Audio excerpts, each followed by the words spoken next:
네. 그, 진투방 13회차죠? 네. 13회차인데요. 제가 오늘은, 소 제목을 이렇게 한번 달아봤습니다. 원자재의 귀환. 그죠? 원자재의 귀환. 또는, 원자재의 반격이 시작되다. 죽이지 않습니까, 여러분? 제목이. 제목을 왜 이렇게 지었냐? 원자재 얘기를 좀 해볼까 합니다. 예. 그 원자재 중에서도 이제 가장 대표적인 원자재가 원유죠. 예. 그래서 오늘 그 기름 얘기를 또 12회차에 이어서 해볼까 합니다. 근데 그 기름값, 즉, 지난 시간에도 그 기름 할 때, 유가 할 때 말했지만, 이제 WTI를 얘기하는 거죠. 예, WTI. 그래서 항상 그 WTI, 그죠?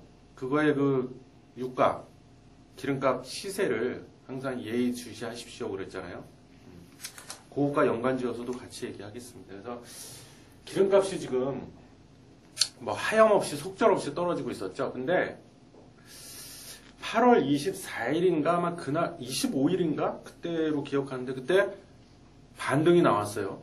예, 근데 그 반등 폭이 굉장히 커졌죠. 그래서 40달러가 1배럴당 40달러가 무너졌다가 다시 회복을 해서 지금 금요일 날 42점 몇 달러였지? 하여튼 42달러가 회복이 됐죠. 며칠 만에 불과 며칠 만에 급등이 나왔어요. 왜 급등이 나왔을까? 근데 그 전에요. 뭐 이유는 같이 살펴볼 거지만 좀 아셔야 될 게 있습니다. 유가는 근데 사실 유가뿐만이 아니죠. 세상에 어떤 것도요. 가격이 영원히 계속 빠지는 것도 없고요. 영원히 계속 오르는 것도 없습니다. 예, 항상 등락을 반복하게 돼 있죠.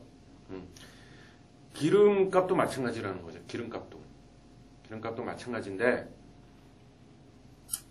그 슈퍼사이클이란 말이 있어요. 혹시 아시는지 모르겠는데 그 원자재 슈퍼사이클이란 말이 있어요. 그래서 언론에서도 보면 뭐 원자재 슈퍼사이클이 이제 끝나나 뭐 이런 내용의 기사들이 간혹 심심찮게 나와요. 예. 사이클이 뭐예요? 사이클이 주기라는 거잖아요. 주기. 근데 슈퍼사이클이래. 즉 큰 주기다. 그래서 원래 원자재 주기가요. 그 가격이 10년 단위로 올랐다 내렸다 올랐다 내렸다 한다 그 말이에요. 그냥 쉽게 설명드리면 그죠? 그러니까 과거 사례를 보면서 데이터를 분석하고 통계를 내봤더니 평균 10년 단위로 원자재 가격이 올랐다가 또 내렸다가 올랐다 내렸다 이렇게 일정한 주기를 보이면서 반복을 하더라. 그게 원자재 슈퍼사이클 이론인데요. 마찬가지네요. 그죠? 그래서 원유, 기름도 원자재의 일종이잖아요. 가장 대표적인. 그래서 이것도 마찬가지로 그죠? 오르락 내리락 오르락 내리락 한다는 거예요. 근데 자, 제가 증거를 좀 보여드릴게요. 뭐냐면 자, 이게 올해예요, 올해. 2015년 5월 7일로 일단 날짜를 정해봤는데 저 날짜 7일이 중요한 게 아니고요. 5월이죠, 5월. 올해 5월에 항상 신문을 강조하잖아요. 요즘은 제가 신문 터는 거를 좀 뜸하게 좀 등한시하게 되는데 왜냐면 제가 자꾸 종목을 얘기하다 보니까 여기 보시면 이제 한국경제신문이에요. 뭐 늘 그렇지만 이게 이제 2015년 5월 7일자 신문인데요. 그죠? 주식 채권에서 원자재로 국제유가 60불 돌파 구리값 10% 급등 이런 기사가 났어요. 지금하고는 또 정반대죠. 이때는 과거지만 올해요. 올해 얼마 안 됐죠. 5월달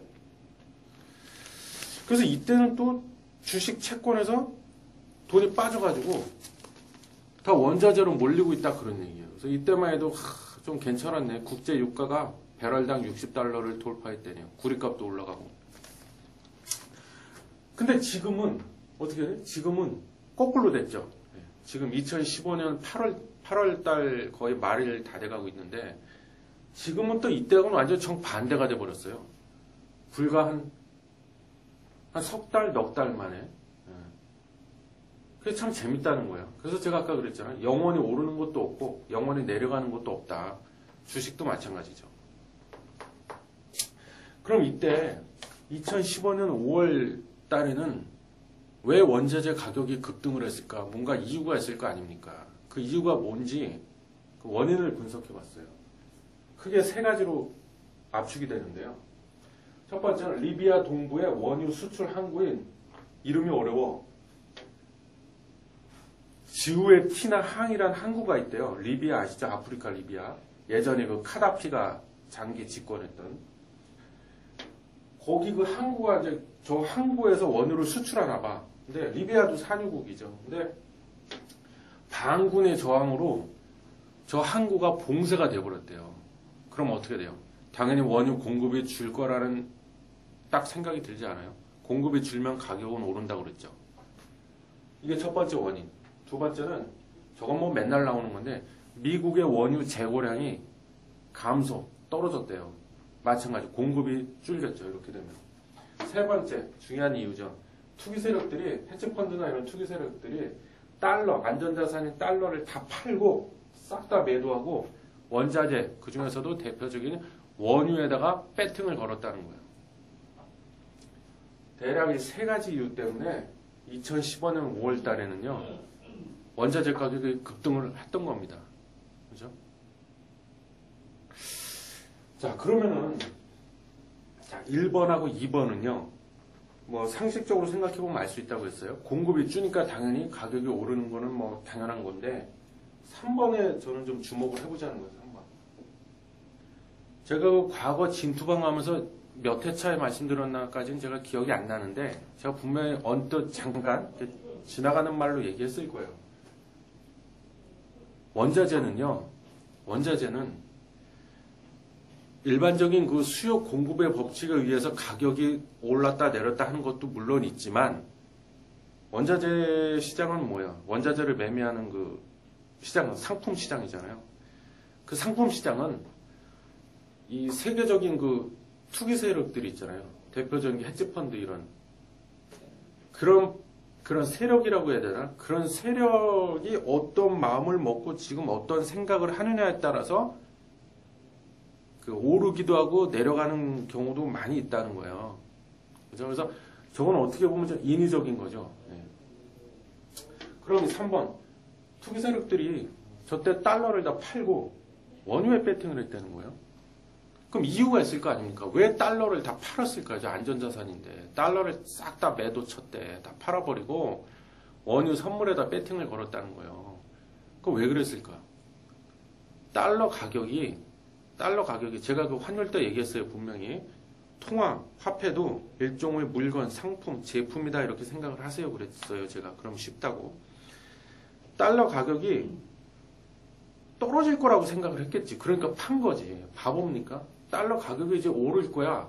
그것도 아주 많이 오를 거야, 앞으로. 그러면은 어떤 바보가 그걸 팔겠어요? 안 팔지, 절대. 그죠? 반면에 원유, 즉 원자재 가격이 이제 오를 거야. 이렇게 생각을 한 거예요. 그러니까 거기다 배팅을 건 거라는 거죠. 그럼 이 사람들은 도대체 무슨 근거로 저렇게 예상을 했을까? 가장 대표적인 거는 물론 뭐 제조업 지수 뭐 다 얘기했던 거지만 그런 거 각종 경기 지표, 그죠? 지표를 보고 판단한 것도 있겠지만 저 당시에 가장 큰 이슈, 뭐라고 해야 되지? 이슈 뭐 화두는 뭐였을까요? 올해 과연 미국 FRB에서 기준금리를 올릴까 안 올릴까, 그게 가장 큰 이슈였어요. 그죠? 근데 이 투기 세력, 이 사람들은 저 당시에는 올해는 기준금리를 미국에서 올릴 확률보다는 올리지 않을 확률이 더 높겠구나 이렇게 판단을 한 거예요. 그래서 달러를 다 팔아버린 겁니다. 그죠? 근데 이 사람들이 만약에 거꾸로 올해 분명히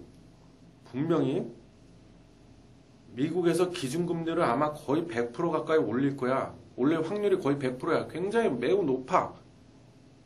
그런 판단을 했다면 안 팔았겠죠, 달러를. 그죠? 그죠? 그래서 이렇게 됐다는 거예요.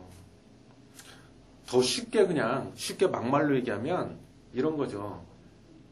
아, 미국에서 기준금리 올릴 거야 그렇게 생각을 하고 있었는데 이 돌아가는 꼬라지 보니까 아닌가 봐요. 그래서 안 올릴 건가 봐. 이렇게 된 거죠. 그래서 원자재에다가 다 배팅을 건 거죠. 그래서 원유값이 급등했던 거고 아까 신문기사에 뭐 구리값도 올랐던 거. 이 구리가요. 전 세계적으로 구리를 가장 많이 쓰는 나라가 중국이에요. 예? 예.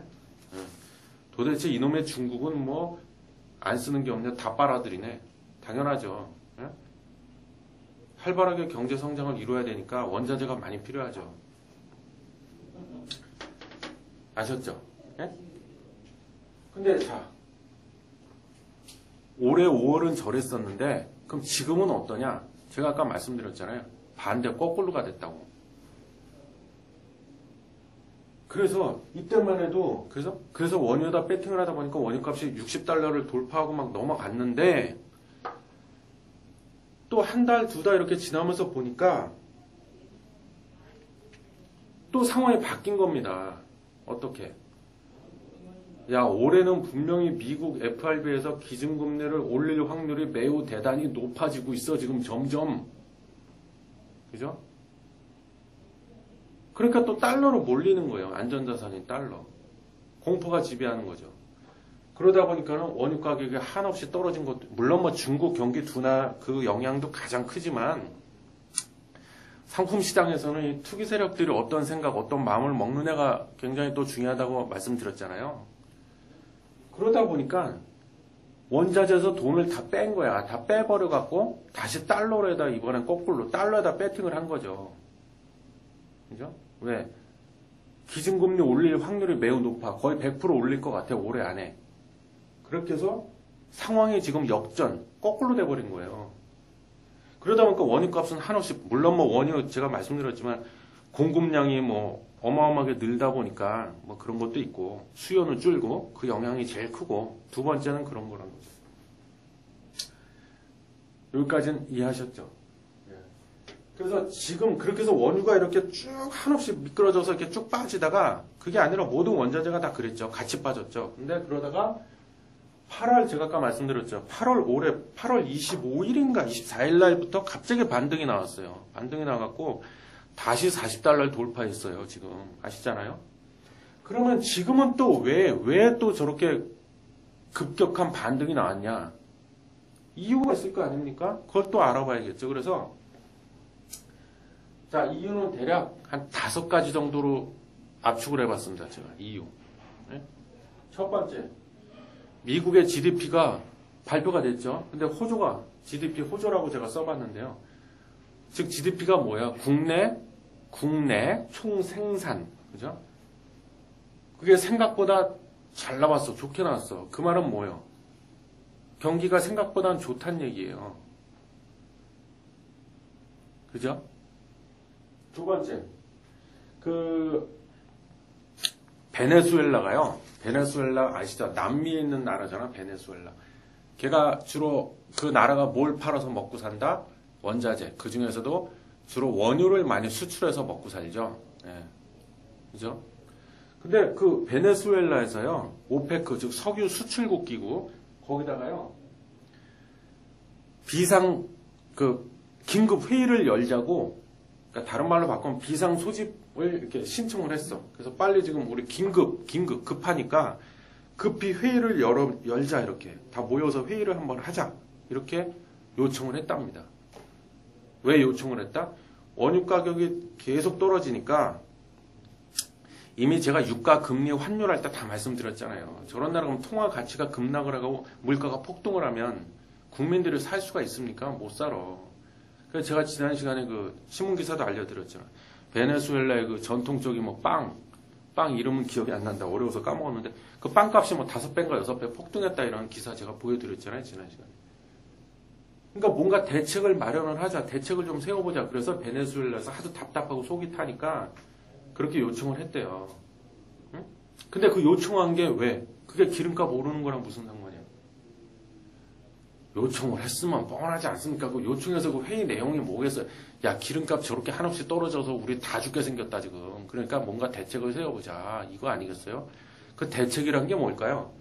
감산하자는 거예요. 생산량을 줄여버리자. 공급을 줄이자, 이거지. 그죠? 그럼 진짜 오펙에서 이제 생산량을 줄이지 않을까? 줄일 확률이 매우 높아지겠네? 그런 기대감 때문에 원유 가격이 또 급등을 했다는 거예요. 그게 두 번째 이유.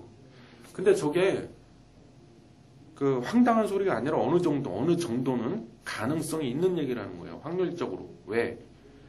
베네수엘라만 그런 게 아니야, 지금. 그나마 사우디아라비아 이런 나라는 그나마 버틸 수 있어. 왜? 그동안 워낙 원유를 많이 팔아먹어갖고 막대한 오일머니를 쌓아두고 있기 때문에 재정이 아직까진 괜찮아. 근데 그것도 또 어떻게 생각해보면 꼭 그렇지만도 않다. 사우디도 위험하죠, 지금. 왜냐하면 그동안 시장 점유율 뺏기지 않겠다고 미친 듯이 증산을 했죠. 감산 안 했잖아요. 근데 얼마 전에 사우디에서 국채를 발행을 했어요. 왜 발행했을까? 국채가 뭡니까? 나라에서 발행하는 채권이야. 채권을 발행한다는 건 뭐예요? 내가 돈을 끌어다 쓰겠다. 빚을 내겠다는 얘기야. 왜 빚을 낼까? 돈이 없으니까. 그죠? 재정 적자로 돌아섰답니다. 그 사우디조차도. 하물며 사우디도 저러는데 베네수엘라는 오죽하겠어요? 거기뿐이야? 다른 산유국들도 지금 불만이 굉장히 많답니다. 왜 감산 안 하니 니네? 이렇게. 이제 압력을 계속 넣겠죠. 그래서 오펙이 감산할 확률이 높아진다. 그래서 이런. 세 번째. 아까 그 올해 5월달 나왔던 얘기인데 헤지펀드들이요. 공매도를 청산했답니다. 공매도 뭔지 아세요? 그것도 설명하면 밤새야 되는데 짧게만 얘기할게요. 없는 상태에서 빌려다가 매도 파는 겁니다. 그래놓고 얼마 있다가 그걸 내가 시장에서 사갖고 갚아버리는 거잖아요. 근데 보통 여기서 포인트 핵심 뭐냐면 주식도 그렇고 뭐 저런 원자재 선물도 그렇고요. 공매도를 친다는 건 뭐예요? 상식적으로 봅시다. 내가 이 가격이 추후에 앞으로 떨어질 게 거의 틀림없어. 거의 확실하게 가격이 떨어질 거야. 강하게 이런 확신이 드니까는 공매도를 치지. 어떤 바보가 이 가격이 아마 계속 오를 거야. 이런 상태에서 어떤 미친놈이 공매도를 칩니까? 근데 공매도를 청산했다는 건 뭐예요? 공매도를 끝냈다. 더 이상 공매도 안 친다는 얘기입니다. 그 말은 뭐야? 더 이상 가격이 떨어지지 않을 거다 이런 생각이 강하게 드니까 공매도를 청산시켜버릴 거죠. 네 번째, 로얄 더치셀 송유관 두 곳 가동 중단. 저건 뭐냐면요. 아프리카의 최대 산유국은요. 나이지리아입니다. 나이지리아가요. 전 세계 원유 공급량의 그죠? 전 세계적으로 봤을 때 원유 공급량의 2%를 담당하고 있답니다. 결코 적은 숫자 아니죠. 근데 그 나이지리아 이제 송유관이 있는데 송유관이 뭐야? 파이프잖아, 파이프. 기름을 보낸다. 기름 유자, 송유관. 기름을 보내는 파이프에 우리나라도 가끔 그 뉴스에 나오죠. 거기다 어떤 무식한 인간들이 몰래 구멍을 뚫어가지고 그걸로 원유를 훔쳐간대요. 나이지리아에서 그런 일이 벌어졌대. 그래갖고 그 송유관을 운영하는 로얄 더치셀이란 그 메이저 그 석유 에너지 기업이죠. 여기서 그 송유관 두 곳의 가동을 중단을 시켜버렸어. 그럼 공급이 또 줄겠구나. 이렇게 돼서 다섯 번째.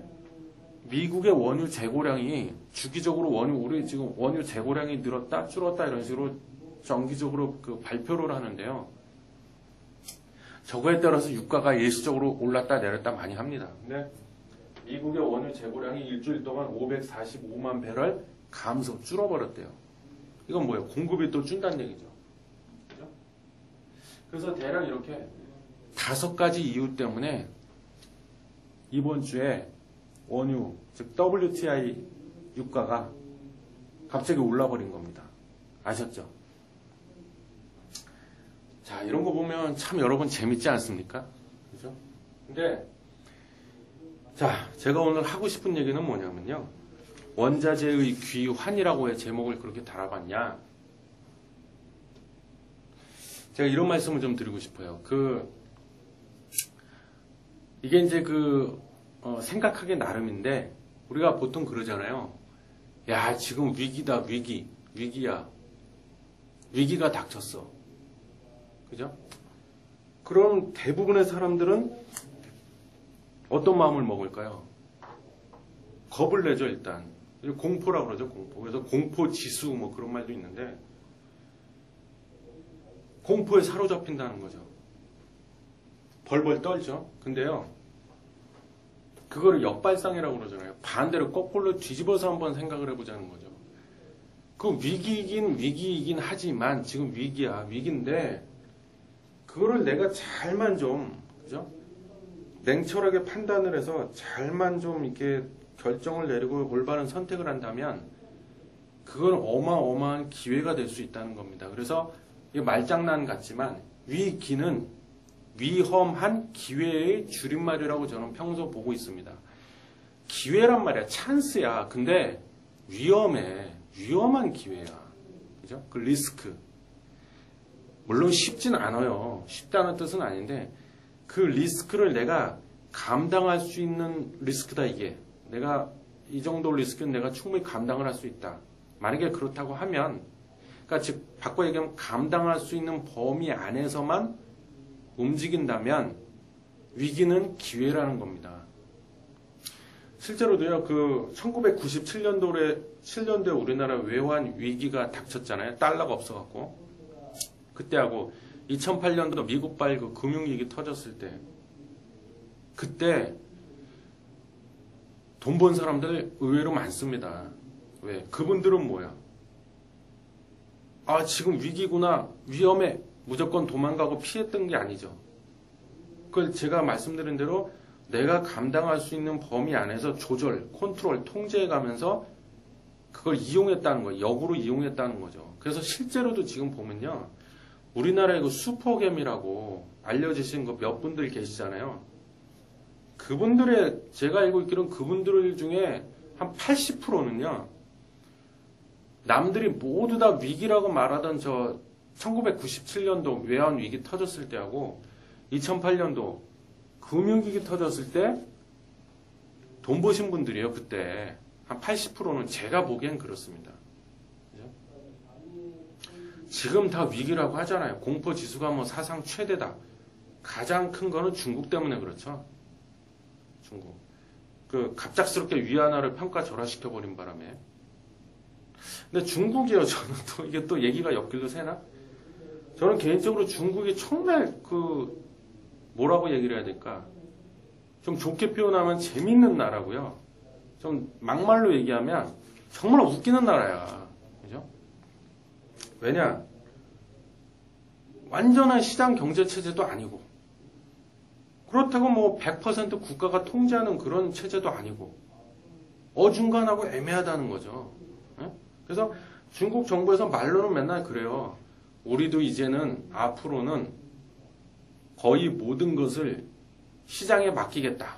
그 말은 뭐예요? 우리가 직접적으로 개입하지 않겠다. 자제하겠다. 이런 뜻인데 틈만 나면 그런 얘기를 떠들어요. 근데 안 지킨다는 거예요. 이번에도 그렇죠. 위안화를 강제로 인위적으로 평가 절하시켜버렸다는 거는 뭐예요? 환율로 얘기하면. 환율을 끌어올렸다는 얘기죠. 근데 아니 시장에 맡기겠다고 해놓고 죽게 생겼으니까 이제 환율에 손을 댔다는 거죠. 응? 자, 제가 그러고 나서 이제 생각보다 너무 부작용이 커지고 여기저기서 욕을 처먹고 있다 보니까 이제 안 되겠다 싶어갖고 부랴부랴 기준금리하고 인민은행에서 기준금리하고 지준율을 동시에 같이 끌어내려 버렸어요. 이게 뭐 하자는 건지 저는 도대체가 그죠? 잘 모르겠어요. 근데 지금 뭐 시진핑 정부가 발등에 불이 떨어지긴 불이 떨어졌어. 제가 봐도 항상 그랬잖아요. 경제 성장률 7% 달성하겠다.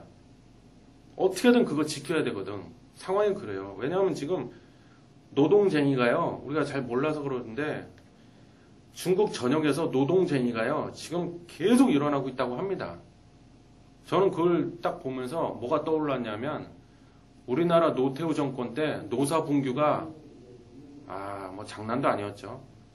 그렇게 돼가는 거예요. 중국도 인건비가 계속 올라가고 있죠. 왜? 사람들의 이제 의식이 깨어나는 거죠. 그죠? 잠을 자고 있던 의식이 이게 아니었구나. 그동안 내가 속았구나. 뭔가 이런 식의 이제 의식이 깨기 시작하는 거죠. 그럼 어떻게 됩니까? 사람 자신의 권리를 요구하게 돼 있습니다. 그죠? 그래서 수출을 살리겠다고 저렇게 위안화도 평가절하시키고 환율 끌어올린 거죠.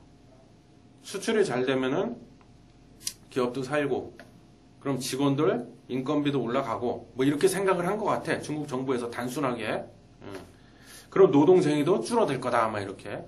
그래서 단순히 제가 보기에는 그 얘기가 좀 엮일려서 했는데 이번에 그 위안화 평가절하시킨 것도 얼마나 급했으면 저런 짓거리를 할까 싶었어요 저는. 그래서 그렇게 한 것도 수출을 살리겠다. 물론 그것도 맞죠. 명분은 그렇게 내세우고 있지만 그 이면에는 정권 유지를 위해서 그런 게 더 크지 않나 정치적으로. 그런 생각이 강하고요. 뭐 그러면서 뭐 남의 나라야 뭐 죽던 말든 뭐 돼지거나 말거나 그죠?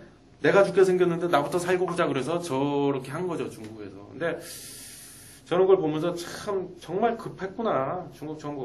오죽 급했으면. 그리고 또 하나 두 번째로 느낀 거는요. 이 사람들도 잘 몰라. 모를 수밖에 없죠. 중국이 뭐 언제부터 그 시장 경제를 해봤다고. 그죠? 그러니까 증시에서도 그 하는 거 보면 알잖아요. 증시에서도 뭐 뻑하면 막 개입하죠. 그래서 뭐 또 그런 것도 있죠. 뭐 개인들 그 왜 신용 그 땡겨 쓰는 거 있잖아요. 한마디로 그 주식 담보로 맡기고 돈 빌려다가 주식 투자하는 거 있잖아요. 그게 만기가 있는데 중국 정부에서 그 만기도 연장시켜주겠다 막 이러고 그래요 지금. 증시 그거 꺼지면 안 되니까 떠받치겠다고. 저는 굉장히 위태위태하다고 봅니다 지금 중국에서. 제가 보기에는 그 미국에서 기준금리를 올린다 안 올린다 그게 핵심이 아니야. 내가 보기에는 지금 저 중국입니다. 중국인데 중국의 핵심도 뭐냐면 단순히 뭐 경제가 꼬꾸라졌다, 경기가 안 좋다, 경기가 둔화되고 있다, 뭐 그 문제도 아니야. 또 그 문제의 이면 핵심은 결론은 딱 이거야. 제가 보기에는 중국의 지도자, 정부 그 지도자들도 모른다 지금. 뭘 어떻게 해야 될지 모르고 있다 지금. 우왕좌왕하고 있다. 그게 가장 큰 문제라는 겁니다. 왜 그게 가장 큰 문제예요? 방향을 못 잡고 있다는 거죠. 방향성을 잃어버렸다는 거죠. 그러니까 이쪽도 한번 해보고 저렇게도 한번 해보고 이거 아닌가 봐. 그럼 또 저렇게 한번 해보고 우왕좌왕 갈팡